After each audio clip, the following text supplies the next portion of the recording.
Abra sua Bíblia em Atos dos Apóstolos. Nós estamos ministrando aos domingos, tarde e noite, uma série de exposição no livro de Atos dos Apóstolos.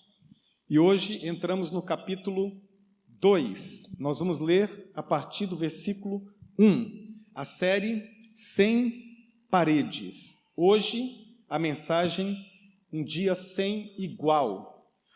Atos, capítulo 2, a partir do versículo 1.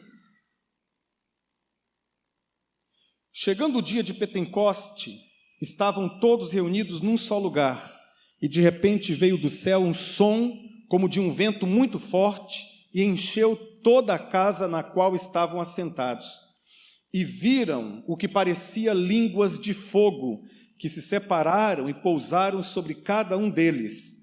E todos ficaram cheios do Espírito Santo e começaram a falar noutras línguas, conforme o Espírito os capacitava.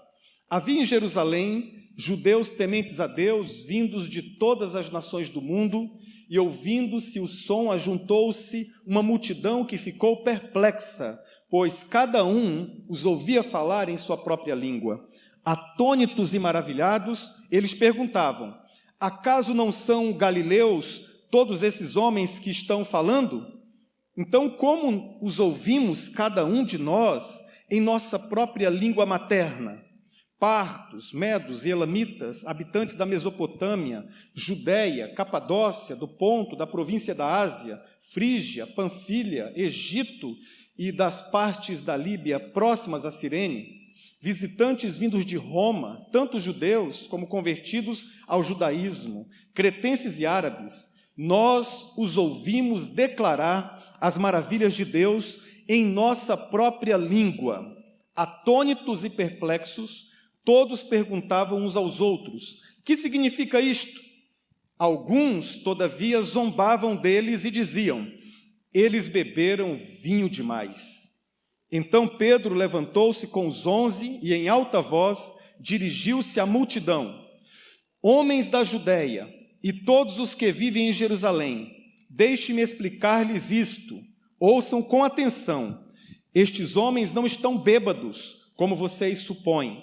Ainda são 9 horas da manhã. Ao contrário, isto é o que foi predito pelo profeta Joel. Nos últimos dias, diz Deus, derramarei do meu espírito sobre todos os povos. Os seus filhos e as suas filhas profetizarão.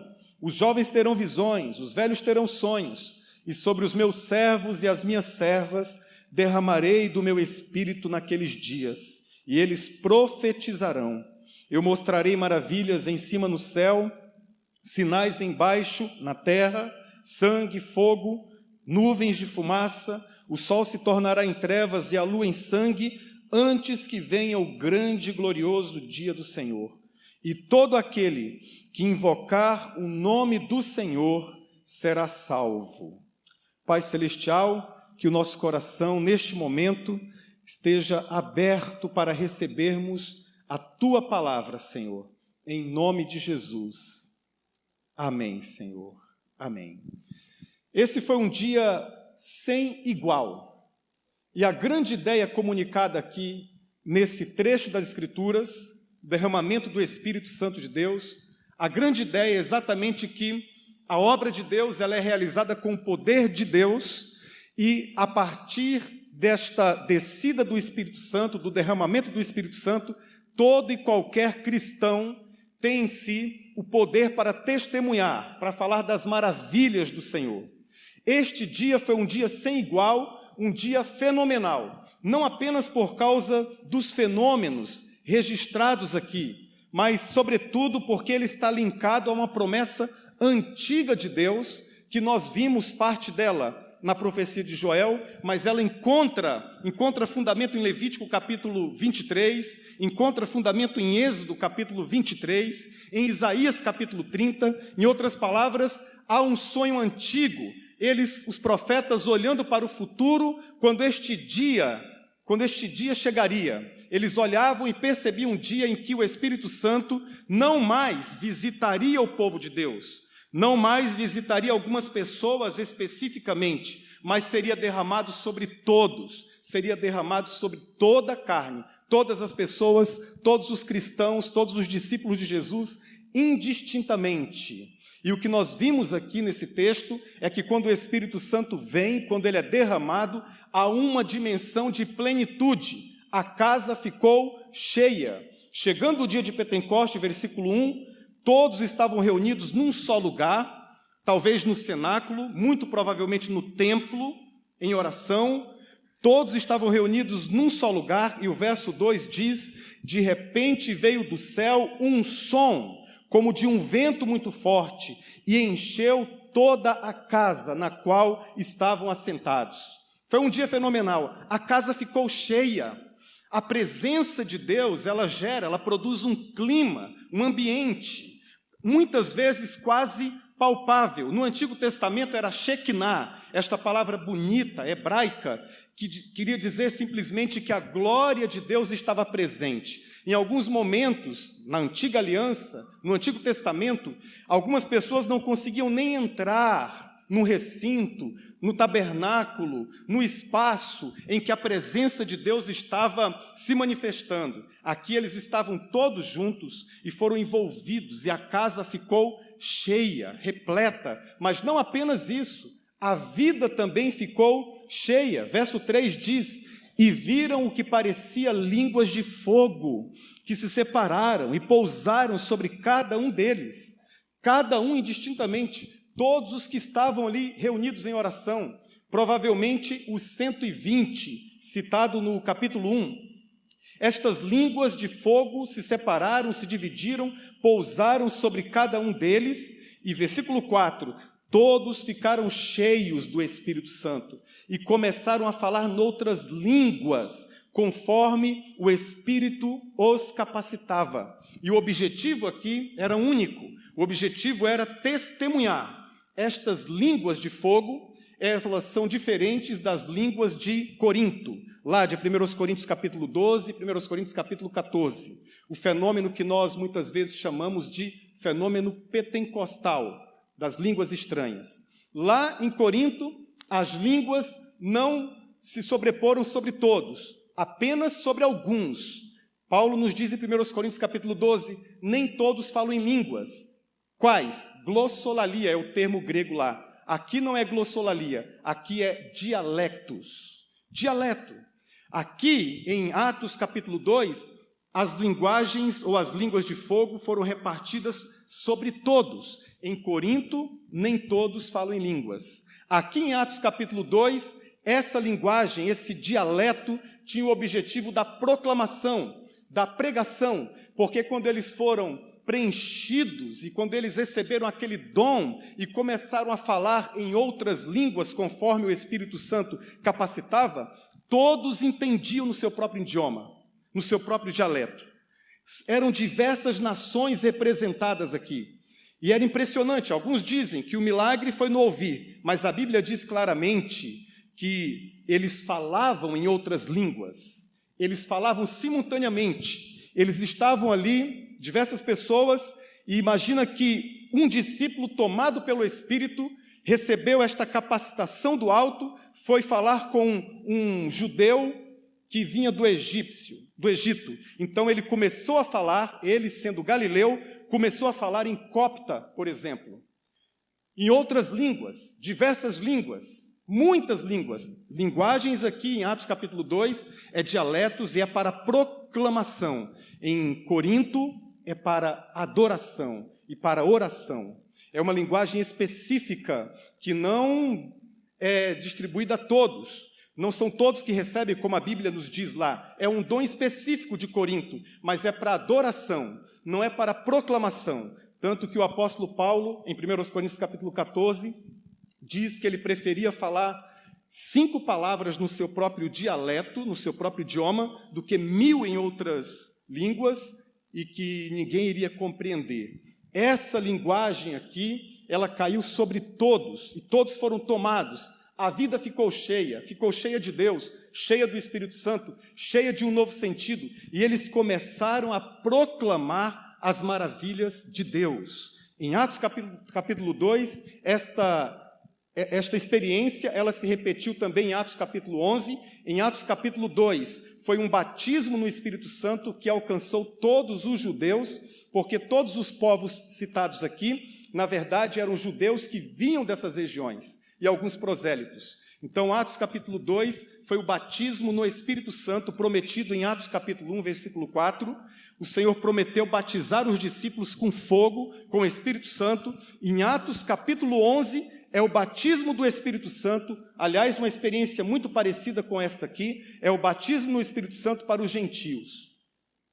Atos capítulo 2, o Santo Espírito batiza os crentes judeus, os discípulos judeus. Atos capítulo 11, o evangelho se abre para alcançar outros povos, outras nações, e o Santo Espírito de Deus batiza os gentios.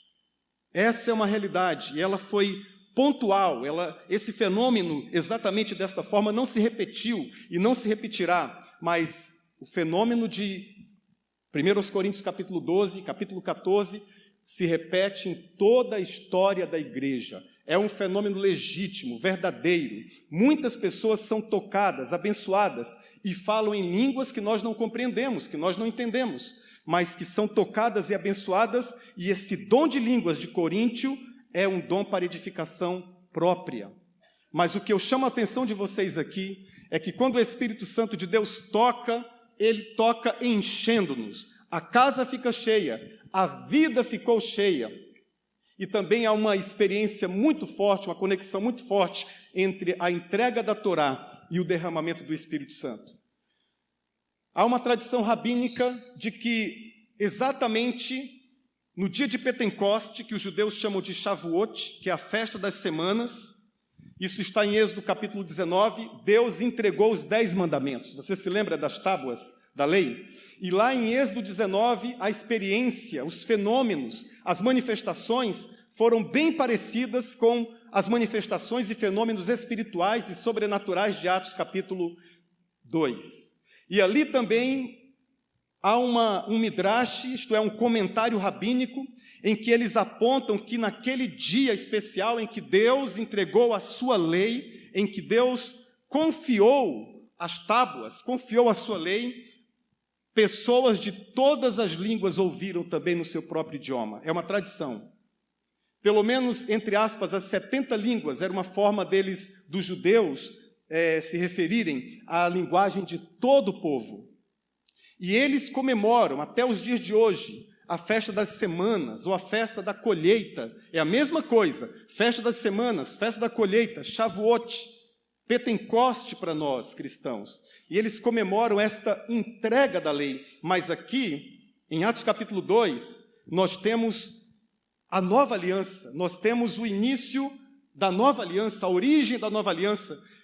Em Êxodo 19, a entrega da lei. Em Atos capítulo 2, de forma impressionante, o mestre da lei, que é o Espírito Santo, aquele que vai nos ensinar, como disse Jesus e João registrou no capítulo 16, quando o Espírito vier, ele vai nos guiar, ele vai nos conduzir a toda a verdade, a toda a verdade. E é chamado de Pentecoste, irmãos, exatamente este é o termo grego. Os judeus chamam de festa das semanas, festa da colheita, Shavuot. Nós chamamos de Pentecoste por causa do grego bíblico, porque vem da palavra penta. Era assim, eram 3 festas, e há uma sequência muito especial na Bíblia. A festa da Páscoa, a festa das primícias e a festa de Sukkot, que é a festa das cabanas. Mas também a festa de Pentecoste. Só que a festa de Pentecoste, ou Shavuot, ou semanas, ela acontece exatamente 50 dias após a festa da Páscoa. Interessante isso. Em Levítico 23, o Senhor dá ordens específicas sobre esta festa. Ele diz assim: vocês contarão a partir da festa da Páscoa 7 semanas e 50 dias. 7 semanas dá 49 dias. No 50º dia, portanto, no Pentecosté, é o termo grego, no 50º dia, vocês vão celebrar esta festa, a festa das semanas. E entre a Páscoa e a festa do Pentecoste, existia a festa das primícias.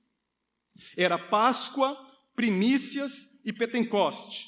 E quando nós olhamos para o Novo Testamento, quando nós olhamos para a revelação de Deus, nós encontramos Deus olhando para o calendário judaico que Ele mesmo instituiu e estabelecendo todo o seu plano de salvação neste calendário.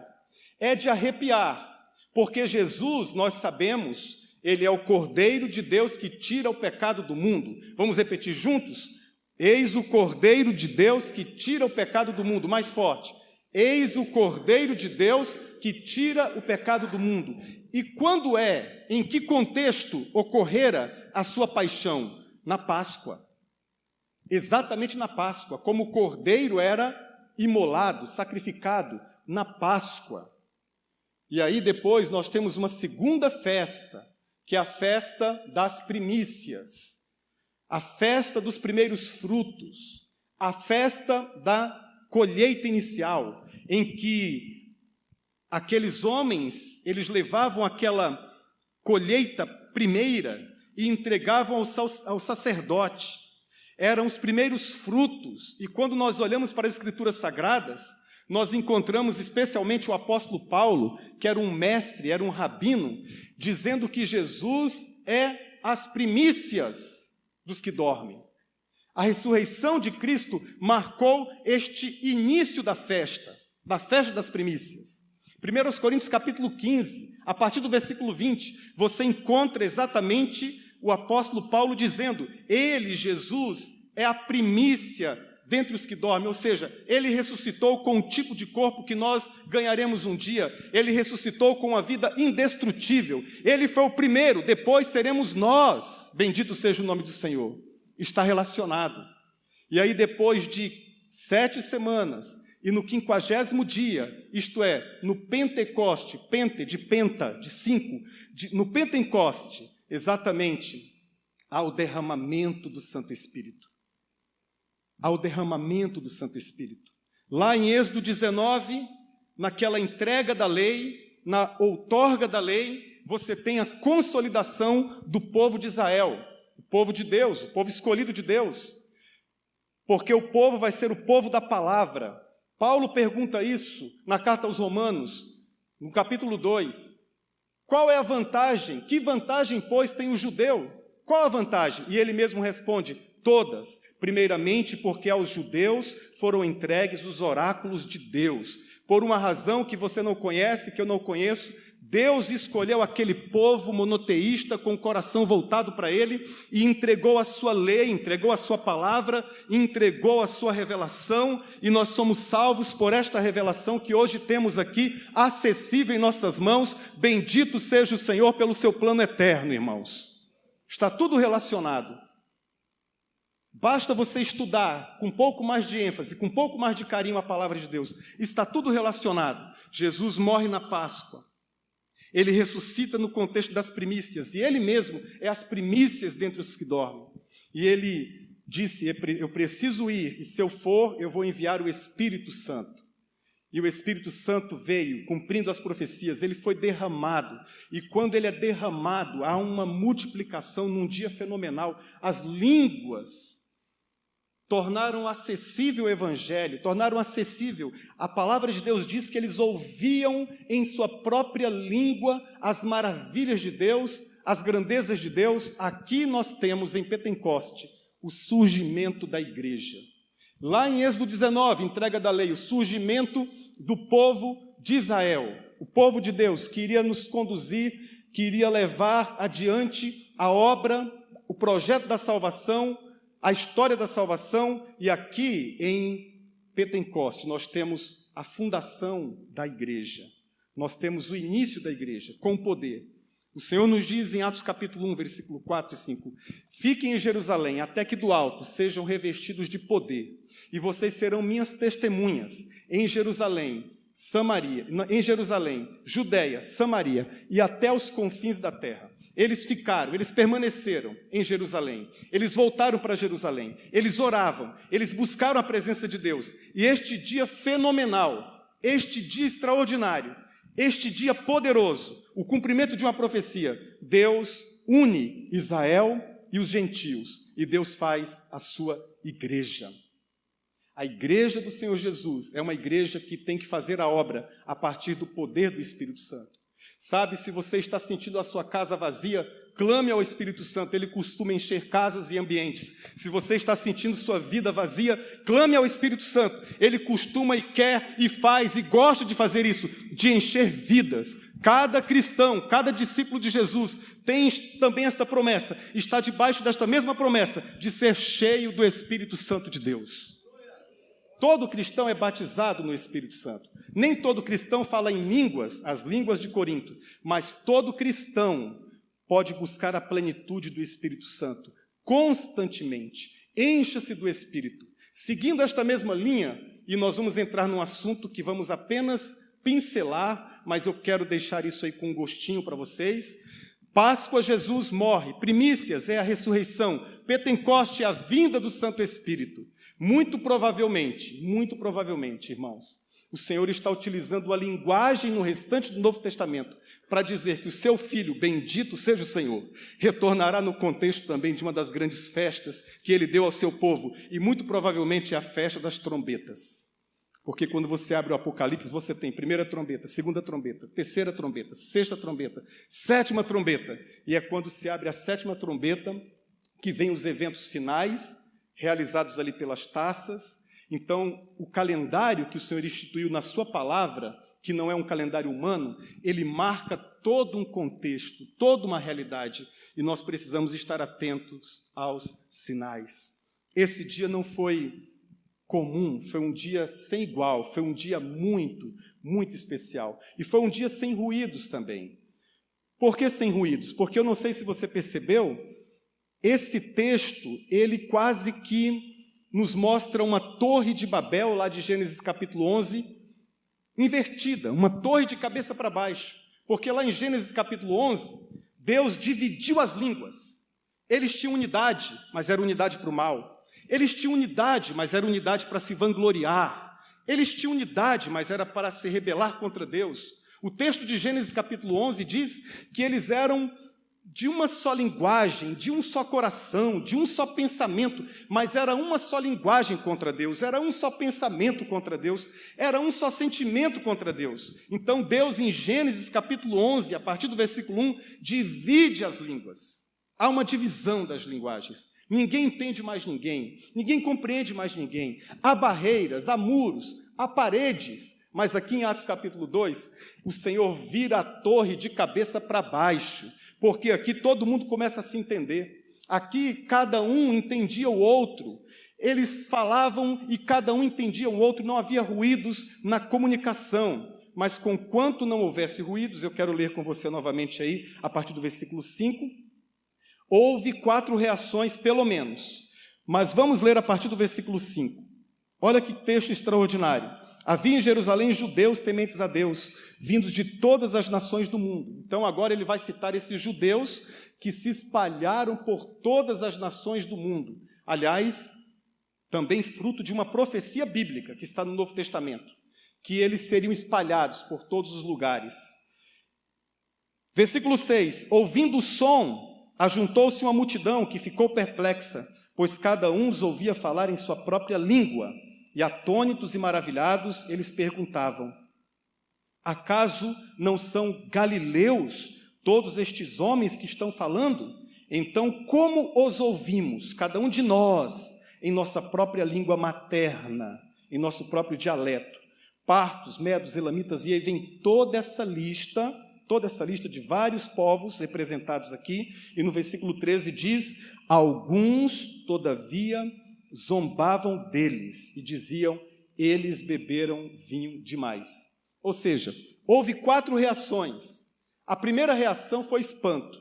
Está aí no versículo 6. Uma multidão ficou perplexa. Quando o Espírito Santo de Deus começa a agir numa comunidade, e aqui agiu de uma forma única, extraordinária e sobrenatural, mas o Espírito Santo se manifesta no nosso meio.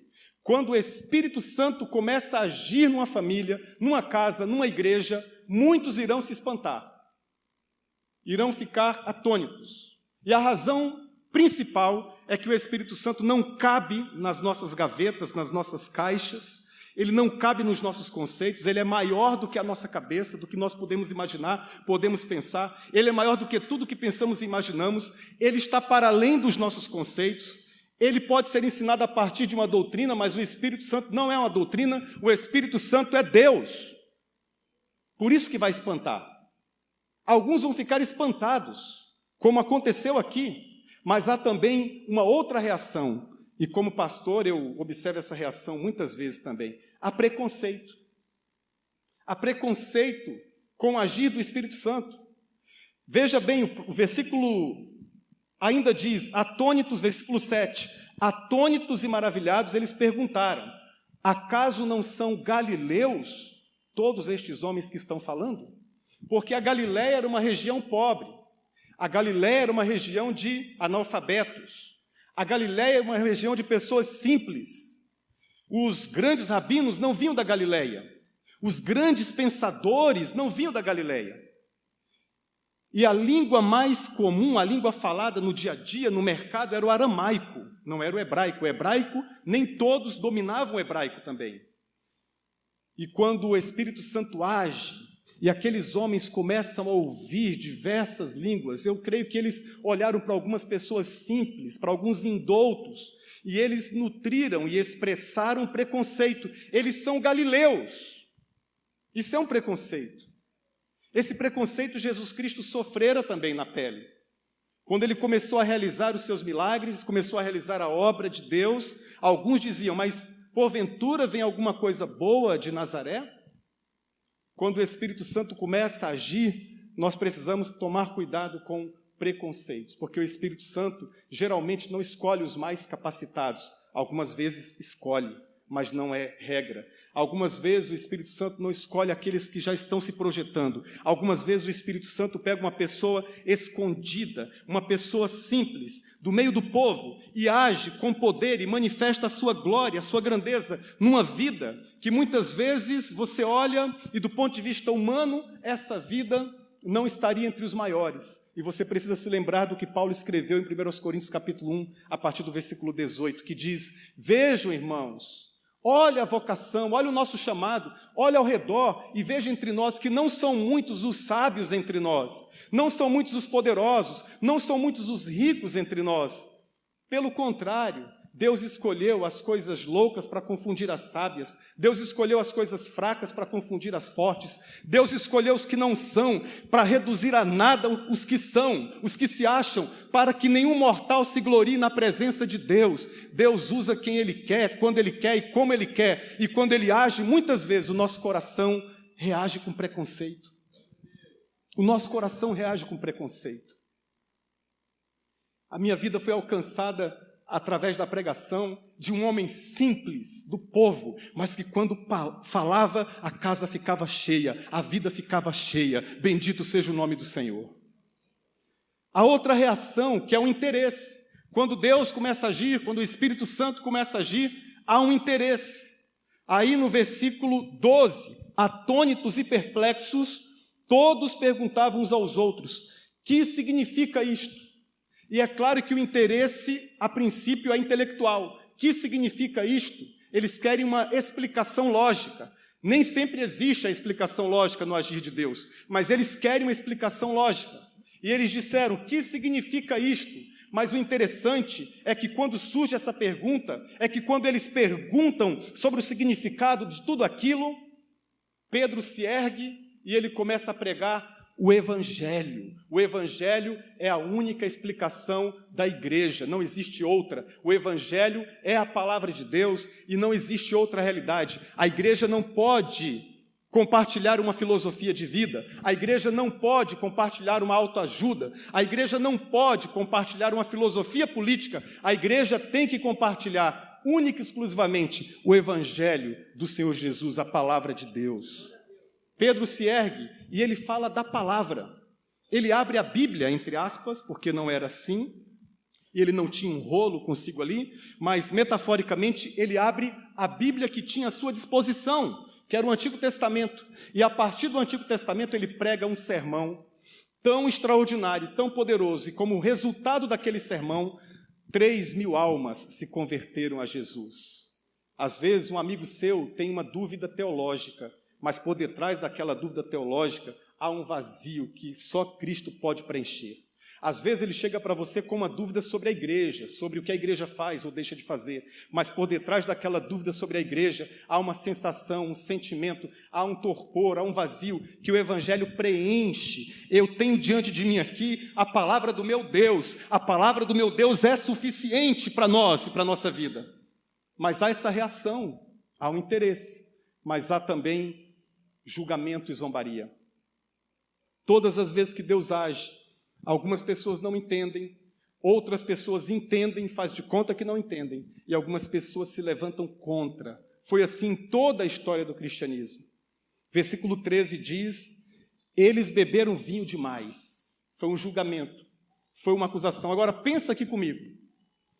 Às vezes nós, enquanto discípulos, enquanto cristãos, especialmente os da linha reformada, nós criticamos alguns fenômenos que se manifestam em algumas comunidades, porque nós olhamos para esses fenômenos e nós percebemos uma espécie de êxtase. Aliás, deixe-me dizer que a palavra êxtase é uma palavra grega que está algumas vezes aqui em Atos dos Apóstolos para falar sobre essa manifestação e sobre essa expressão. Mas nós encontramos em algumas comunidades, talvez numa reunião de oração, talvez num grupo, talvez numa vigília, algumas pessoas que têm um contato com o Senhor e elas se manifestam, se expressam de uma maneira que você, entre aspas, diria desequilibrada. Olha para mim, pensa de forma lógica. Por que estes homens, ou por que aqueles homens olharam para aqueles discípulos que estavam cheios do Espírito Santo, falando em outras línguas, e disseram: eles beberam vinho demais? Por que vocês acham que eles julgaram externamente desta maneira? Será porque eles estavam sentados e dormindo e bocejando? Ou será que eles estavam silentes? Ou admitindo de coração aberto que o que aconteceu aqui foi um fenômeno tão extraordinário, tão sobrenatural, que o corpo humano reage de alguma forma e muitas vezes o corpo humano não consegue expressar e conter toda essa energia e se manifesta de algumas formas que para quem está de fora, ao julgamento, eles estão bêbados.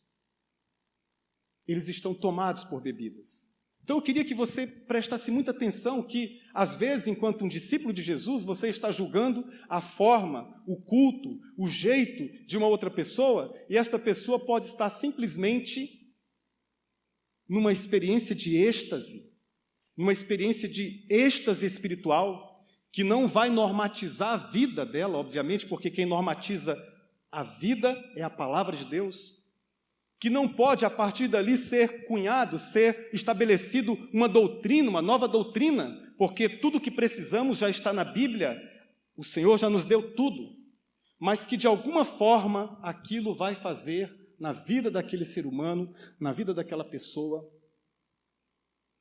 algo extraordinário. E nós temos que guardar o nosso julgamento e temos que acompanhar o fruto na vida dessa pessoa.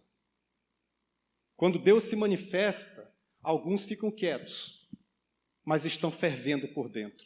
Quando Deus se manifesta, alguns gritam, mas estão cheios de Deus. Quando Deus se manifesta, alguns começam a chorar copiosamente, outros começam a rir copiosamente.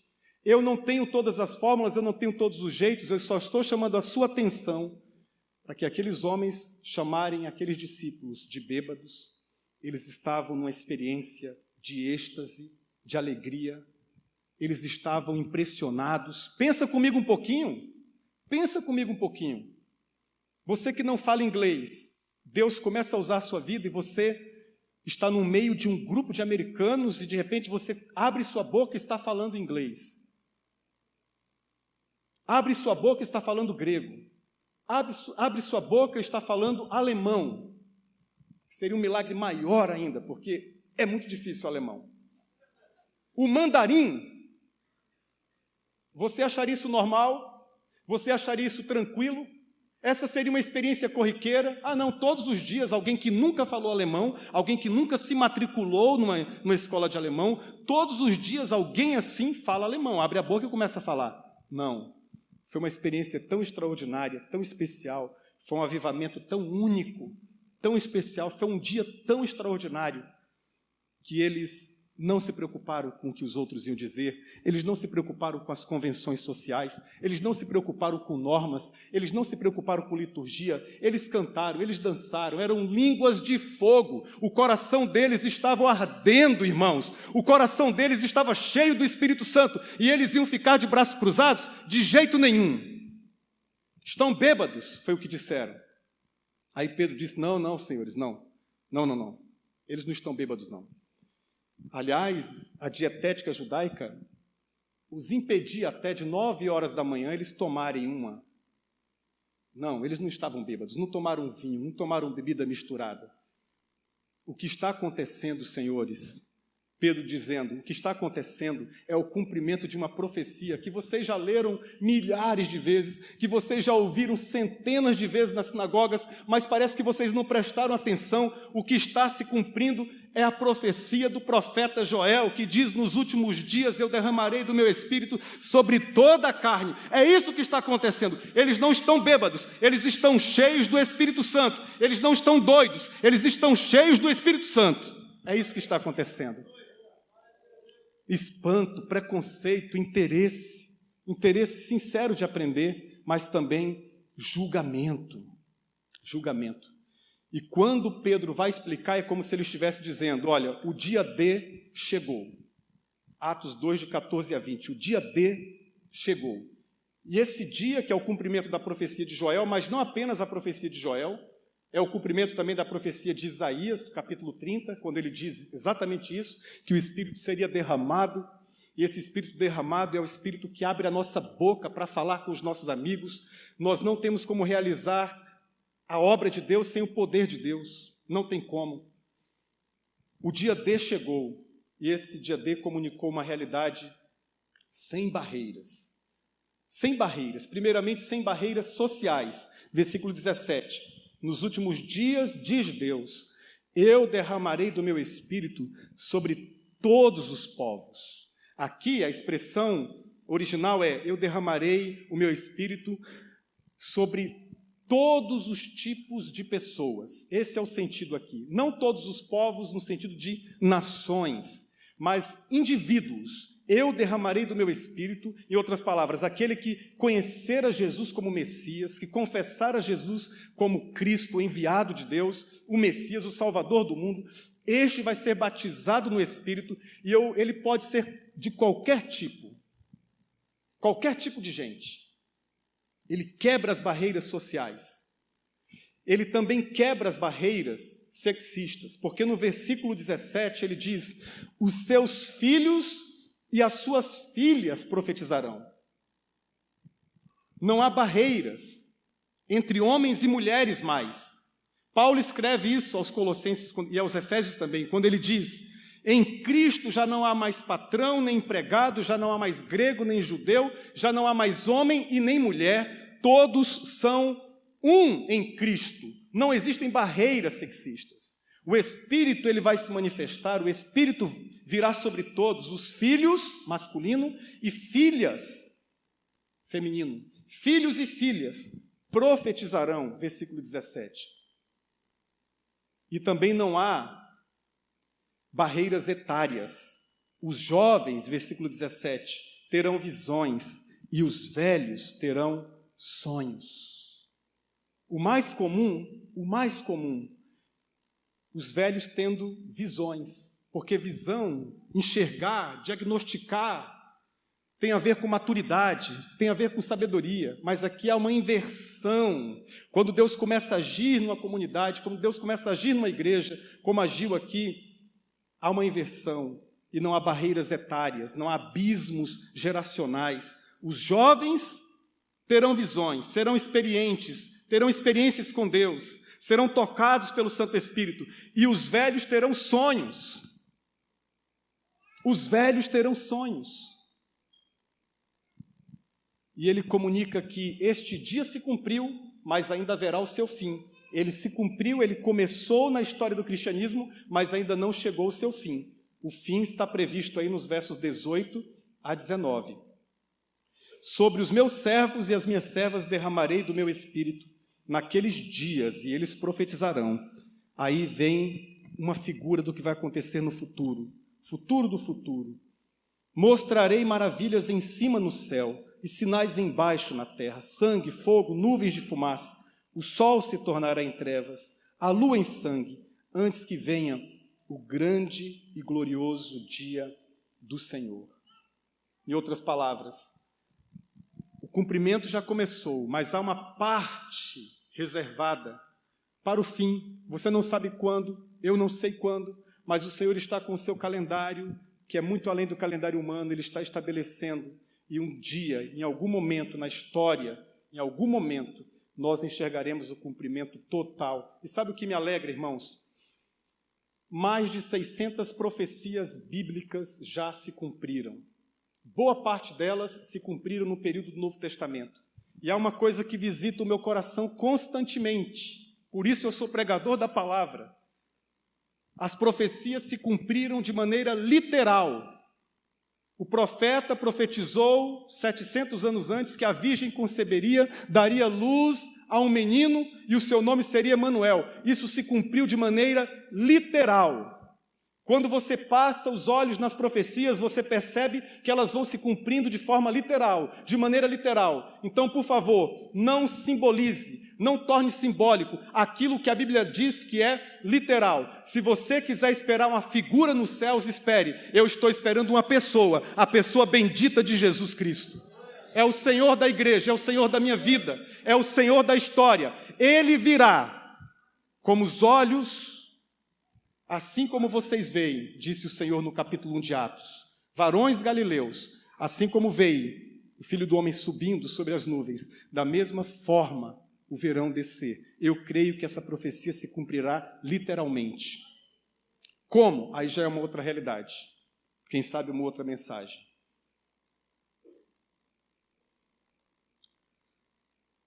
E todo dia é dia para nós vivermos esta experiência com o Senhor. Ele conclui dizendo no versículo 21, e todo aquele que invocar o nome do Senhor será salvo. E todo aquele que invocar o nome do Senhor será salvo. A pessoa mais perdida que você imaginar agora, se ela invocar o nome do Senhor, ela será salva. Aquele filho mais distante, que não quer saber de Deus, não quer saber das coisas de Deus, não está interessado em coisas espirituais, se ele invocar o nome do Senhor, ele será salvo. Todo aquele que invocar. Deus não tem lata de lixos e Deus não tem uma porta fechada de modo que não se abra ao simples toque de uma alma quebrantada, de um coração quebrantado, porque diz a Bíblia que Ele habita num alto e sublime trono, mas Ele não despreza o coração quebrantado. Se há uma coisa que o seu Deus, que o meu Deus, o nosso Deus não suporta, é Ele ouvir um sussurro de choros. E alguém que não conhece a Bíblia, que não conhece, que não é evangélico, mesmo que não seja evangélico, alguém que não sabe muito de Deus, mas alguém que lá no seu íntimo, lá no seu interior, faz uma invocação, porque essa invocação não é um grito, essa invocação é um chamamento. Ele chama pelo nome do Senhor. Esta pessoa pode ter uma experiência, ser salva, ser batizada no Espírito Santo. Quando ele diz aquele que invoca o nome do Senhor, ele está se referindo também a uma profecia que Paulo se apropriou dela na carta aos Romanos, capítulo 10, versos 9 e 10. O que Paulo diz na carta aos Romanos, capítulo 10, versos 9 e 10? Se com a tua boca confessares que Jesus é o Senhor e em teu coração creres que Deus o ressuscitou dentre os mortos, serás salvo. E mais à frente, 2 versículos à frente, ele diz, porque todo aquele que invocar o nome do Senhor será salvo. Invocar o nome do Senhor significa chamá-lo primeira vez. Invocar o nome do Senhor significa chamá-lo mais uma vez. A primeira vez é do desespero. A primeira vez é o clamor da angústia. A primeira vez, eu não sei o que fazer da minha vida, eu sei que do jeito que está não está bom, a primeira vez é do desespero, mas a segunda vez é da compreensão do intelecto, é quando você abre a sua mente e o coração para compreender que Ele é o Salvador, que Ele é o Messias, que Ele é o enviado de Deus e que não há outro, não há nenhum outro nome acima nos céus, nem embaixo na terra, nem em qualquer outra parte, não há nenhum outro nome pelo qual devamos ser salvos, somente o nome de Jesus.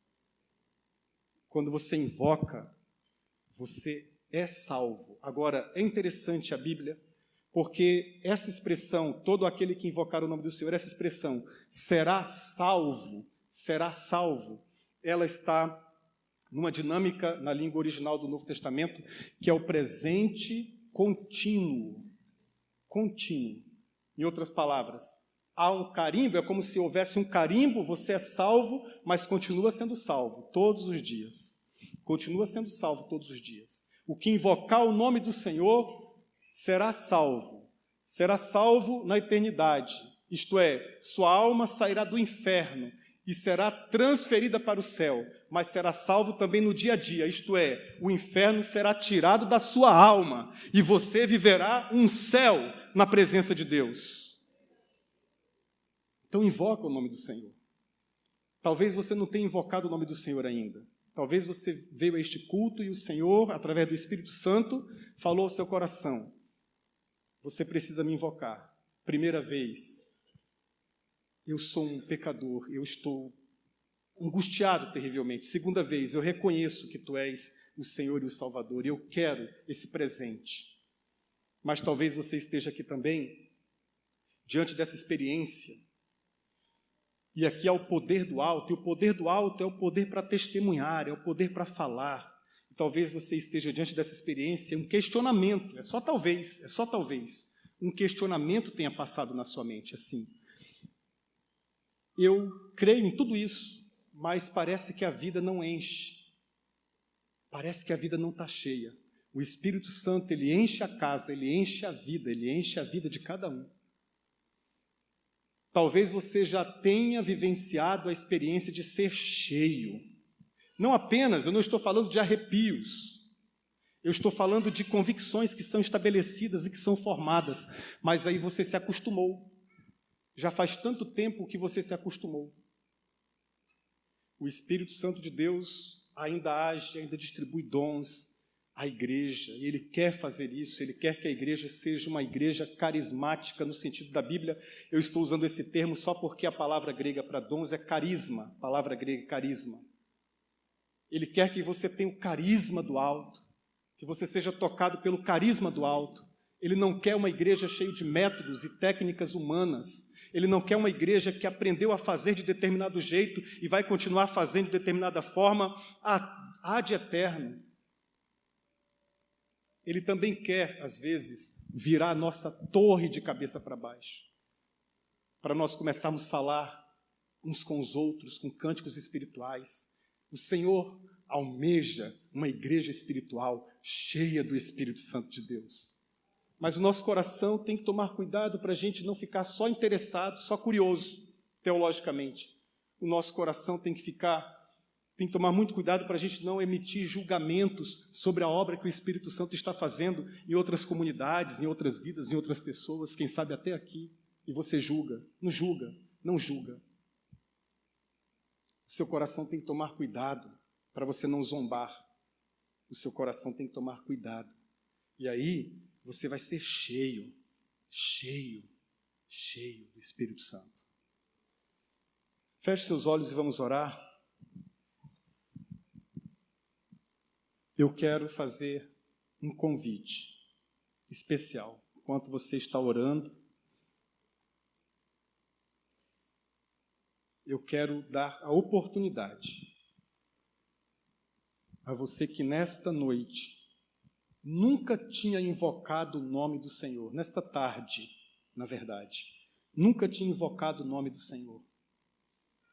Mas hoje, o seu espírito aí, o seu coração aí, invocou. E você disse: me salva, Senhor, me salva. Eu quero ser um discípulo, eu quero ser uma discípula Eu quero a minha casa cheia de Deus, eu quero a minha vida cheia de Deus. Eu quero me esvaziar dos preconceitos, dos julgamentos. Eu quero me esvaziar de doutrinas e pressupostos que estão me atrapalhando a experimentar uma vivência maior com o Santo Espírito. Eu quero me esvaziar de mim. Eu quero orar por você que nesta noite, nesta tarde, deseja entregar sua vida para o Senhor Jesus. Deseja ser discípulo ou discípula de Jesus, aprendiz de Jesus. Não é um convite para você ser perfeito, não é um convite para você mudar a sua vida você mesmo, porque isso não dá certo. É um convite para você olhar para a história da Bíblia, olhar para o que a Bíblia ensinou nesta tarde e dizer: isso aconteceu para que as maravilhas de Deus chegassem no meu coração. E eu fui tocado nesta tarde pelas maravilhas de Deus. As maravilhas da palavra de Deus chegaram no meu coração. E eu não vou ficar sem tomar uma decisão. Eu vou entregar minha vida a Jesus. Há alguém aqui entre nós? Erga sua mão e eu vou orar por você. Aí mesmo onde você está, você vai permanecer. Só erga sua mão. Deus abençoe, filhas. Mais alguém? Deus abençoe. Pode baixar sua mão. Há mais alguém? Na galeria temos alguém? Aqui embaixo ainda alguém? Ali atrás, Deus te abençoe, filha. Há mais alguém? Deus abençoe na galeria. Deus abençoe. Podem baixar a mão. Há mais alguém? Deus te abençoe, filha, em nome de Jesus. Mais alguém? Deus te abençoe, filhinha, em nome de Jesus. Já vi você. Deus te abençoe, querido. Deus abençoe sua vida. Há mais alguém? Deus te abençoe, filha. Na galeria, vamos orar. Pai Celestial, encha a nossa casa, encha a nossa vida, encha o nosso coração, para que nós aprendamos a falar das Tuas maravilhas, as maravilhas do Senhor. A gente vive rodeado de más notícias, mas a Tua palavra é boa notícia, é evangelho. Escreva no livro da vida o nome destas pessoas que invocaram o nome de Jesus, o nome do nosso Salvador, nesta tarde. E escreva o nome de Jesus, o Salvador, no coração de cada uma delas. Que elas saiam daqui, ó Deus, cheias do Teu Espírito Santo. Batiza estas pessoas com Teu Santo Espírito. Dê a ela dons espirituais. Distribua dons espirituais. Para que elas se movam no sobrenatural. Se movam com experiências, ó Deus, que vão fazer diferença efetiva. E somado a elas, nos ajude também a invocarmos a Tua presença, Senhor. O derramamento do Teu Espírito em Atos 2 é um derramamento do Teu Espírito para testemunhar, para proclamar. É o poder do Senhor para testemunhar. Mas se Tu quiseres derramar também a unção para Te adorar, para Te glorificar, sem reservas, numa linguagem que só o Senhor entende, faça isso também. Tu és livre, Santo Espírito. O Senhor é livre, livre, livre, livre. O vento sopra onde quer, e eu reconheço perante os meus irmãos a Tua ação livre e libertadora, porque onde há o Espírito do Senhor, aí há liberdade. Eu reconheço que o Senhor pode agir como, quando e onde quiser. E eu suplico ao Senhor o Teu perdão das vezes em que no meu coração, surgiu uma pequena fagulha de que nós precisávamos de pessoas mais capacitadas neste século 21. Eu continuo pensando, Deus, que nós precisamos de pessoas mais capacitadas, mas não com as mentes cheias, mas pessoas capacitadas pelo Teu Espírito Santo, com a vida cheia do Teu Espírito. Esta capacidade nós precisamos. Esta é a capacidade que vai despertar esta cidade. Esta é a capacidade, ó Deus, que vai fazer com que os nossos amigos não crentes queiram conhecer Jesus. Esta é a capacidade que vai expressar a cura do Senhor no nosso meio. Esta é a capacidade que a Tua igreja precisa. Não é uma capacidade dos homens de baixo para cima, mas é uma capacidade de cima para baixo. É uma capacidade que vem sobre nós, que nos visita. É uma capacidade do Teu Espírito, e nós estamos abertos para esta capacitação, em nome de Jesus. Que o amor de Deus o Pai, a graça bendita do Teu Espírito Santo, nosso amigo, a graça bendita de Jesus, o Senhor dos Senhores, o nosso Salvador, a ação e o consolo e os dons do Teu Espírito, e os benefícios da Tua salvação, todos eles, sejam sobre esta igreja e sobre todas as igrejas espalhadas na face da terra, hoje e para sempre. Amém e amém. Deus abençoe sua vida em nome de Jesus. Tenha uma ótima semana.